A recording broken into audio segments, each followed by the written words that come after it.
పాపం చూడండి చంద్రబాబు గారు పుట్టినరోజు చేసుకున్నారు. మళ్ళీ సాయంత్రానికి వెళ్లి చెన్నైలో ప్రచారం చేసినారు. ఎందుకంటే మోడీ గారి ఆజ్ఞ.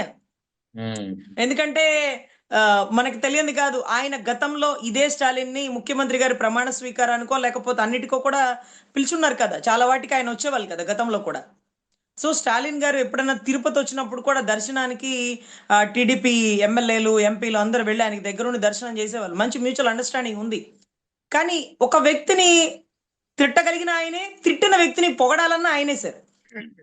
తిట్టిన వ్యక్తిని పొగడాలన్నా ఆయనే. దానికి బెస్ట్ ఎగ్జాంపుల్ పవన్ కళ్యాణ్ గారే. ఎప్పుడు అంటారు, "నువ్వేం చదివినావు? ఏమొచ్చు నీకు చదువు?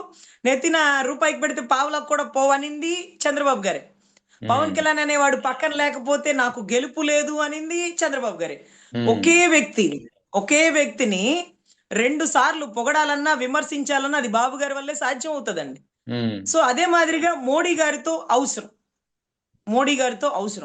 మోడీ గారు ఎక్కడ ప్రచారం చేయమంటే అక్కడ ప్రచారం చేయాలి. కూటమి నాయకులు మంచితనంతోనో లేకపోతే వారంటే ఒక రకమైన అభిమానంతోనో లేకపోతే తప్పని పరిస్థితుల్లోనో వాటెవర్ ఇట్ మే బి. ఏదైనా సరే ఆప్షన్ మనం ఫిల్ చేసుకోవచ్చు.